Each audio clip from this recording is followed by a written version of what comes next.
সুপ্রিয় দর্শক, আসসালামু আলাইকুম। দায়িত্ব দেওয়া হয়েছিল আরিপেতে মাদক কারবারিদের চিহ্নিত করতে, অথচ আরিপাতার তথ্য কাজে লাগিয়ে উল্টো মাদক ব্যবসায় জড়িয়ে পড়েছেন খোদ মাদকদ্রব্য নিয়ন্ত্রণ অধিদপ্তরের এক শ্রেণীর অসাধু কর্মকর্তা কর্মচারী। বিশেষ করে সিপাই ও ওয়্যারলেস অপারেটর কতিপয় কর্মচারী এ কাজে যুক্ত। কিন্তু উচ্চপদস্থ কর্মকর্তারাও সন্দেহমুক্ত নন। এখানেই শেষ না, প্রাইস পোস্টিং আর পদোন্নতির লোভে মাদক চোরাচালানের তথ্যের বিনিময়ে সোর্স মানি বিক্রির অভিযোগ পাওয়া যায়। এভাবে কেন্দ্রীয় কার্যালয়ে বসে থেকেই মোটা অঙ্কের সোর্স মানি হাতিয়ে নিচ্ছে কতিপয় কর্মকর্তা। যারা সোর্স মানি সম্পর্কে জানেন তারা তো জানেন, কিন্তু যারা জানেন না তাদের একটু জানিয়ে রাখি। সোর্স মানি হলো পুলিশ কর্তৃক তাদের সোর্স বা তথ্য সরবরাহকারীদের বেতন বা পুরস্কার হিসেবে দেওয়া অর্থ। এটি অপরাধ ও অপরাধীদের তথ্য সংগ্রহের জন্য ব্যবহার করা হয়।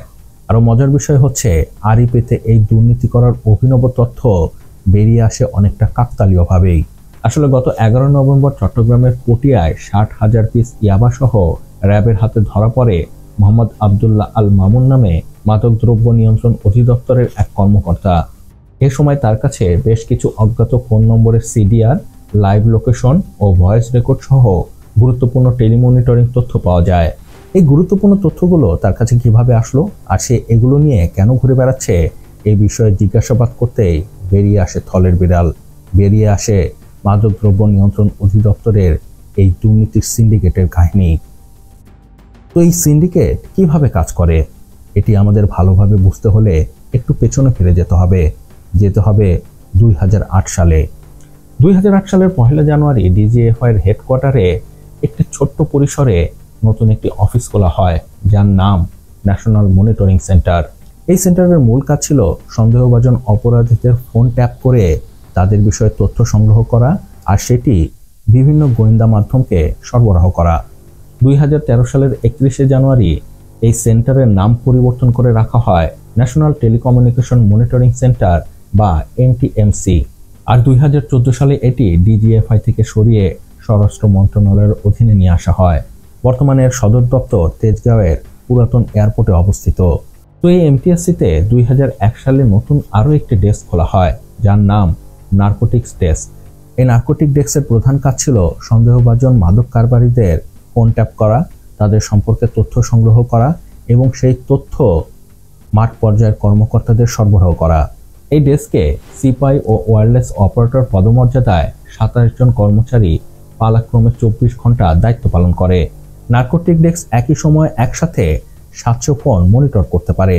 এক্ষেত্রে ভয়েস কল রেকর্ড ছাড়াও বিশেষ প্রযুক্তির মাধ্যমে হোয়াটসঅ্যাপ সহ ইন্টারনেট ভিত্তিক যোগাযোগ অ্যাপসেরও তথ্য সংগ্রহ করা হয়। এছাড়া পুলিশের অপরাধ তথ্য ভাণ্ডার এবং জাতীয় পরিচয়পত্র সার্ভার থেকেও তথ্য নিতে পারে এই ডেস্ক। অপারেটররা যাতে এই প্রযুক্তির মিসইউজ করতে না পারে তার জন্য একটি নিয়ম তৈরি করা হয়। নিয়ম হচ্ছে, প্রথমে মাঠ পর্যায়ের কর্মকর্তারা টেলিমনিটরিং সংক্রান্ত তথ্য পেতে নির্ধারিত ফর্মে সন্দেহভাজনদের ফোন নম্বর উল্লেখ করে এমটিএসসিতে পাঠাবে। সেই আবেদনের প্রেক্ষিতে সিপাই ও ওয়্যারলেস অপারেটররা ঊর্ধ্বতন কর্তৃপক্ষের অনুমতি নেবে। অনুমতি পাবার পর সন্দেহভাজনের ফোনে আরিপেতে তার voice call record, SMS, CDR ও লোকেশনের তথ্য সংগ্রহ করে তা মাঠ পর্যায়ের কর্মকর্তাদের সরবরাহ করবে। কিন্তু কিছু অসাধু কর্মচারী এই নিয়ম ভঙ্গ করে।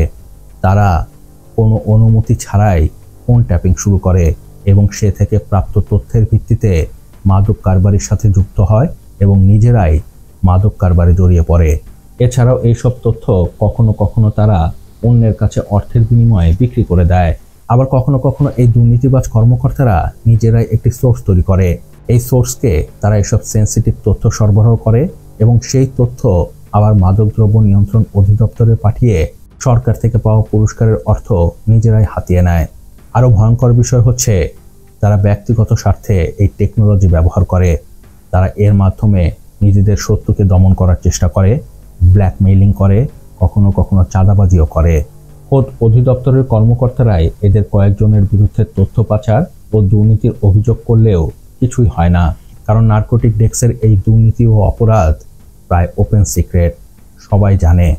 তাই এর সাথে যে উচ্চ পর্যায়ের কর্মকর্তারাও জড়িত এটি নিঃসন্দেহেই বলা যায়। তো এই দুর্নীতি ও অপরাধ সম্পর্কে মাদকদ্রব্য নিয়ন্ত্রণ অধিদপ্তরের মহাপরিচালককে প্রশ্ন করলে তিনি এটিকে বিতর্ক বলেই উড়িয়ে দেবার চেষ্টা করেন। তিনি এই বিষয়ে বলেন, এটি নিয়ে কেউ কেউ বিতর্ক তৈরির চেষ্টা করেন। আমাদের পক্ষ থেকে সর্বোচ্চ স্বচ্ছতা নিশ্চিতের চেষ্টা করা হয়। তারপরে কেউ যদি কোনো ধরনের তৎপরতায় জড়িত থাকে, অবশ্যই তার বিরুদ্ধে আইন অনুযায়ী প্রয়োজনীয় ব্যবস্থা নেওয়া হবে। কিন্তু সেই প্রয়োজনীয় ব্যবস্থা কখনোই নেওয়া হয় না, কারণ এখানে রক্ষকই ভক্ষক, শস্যের মধ্যেই ভূত। আর এটি বাংলাদেশের চরম বাস্তবতা। বাংলাদেশে আগেও দুর্নীতি ছিল, আর এখন তা আরও বেড়েছে, নতুন করে ডালপালা গজিয়েছে। এটি যেন আমাদের নিয়তি হয়ে গেছে। তো যাই হোক, এ ছিল এ ব্যাপারে আমার বিশ্লেষণ। এ ব্যাপারে আপনার কি মত, তা আমাকে নিচে কমেন্টস করে জানাতে পারেন। আর হ্যাঁ, ভিডিওটি কেমন লাগলো তো অবশ্যই জানাবেন। আর প্লিজ সাবস্ক্রাইব করতে ভুলবেন না। আপনার একটি সাবস্ক্রাইব আমাকে অনেক বেশি উৎসাহিত করে নতুন নতুন কন্টেন্টের কোয়ালিটি ভিডিও তৈরি করার। ভালো থাকবেন, সুস্থ থাকবেন। আল্লাহ হাফেজ। নেতাদের মতো ধোঁকাবাজি বন্ধ করো, আর লাইক, কমেন্ট, সাবস্ক্রাইব করো।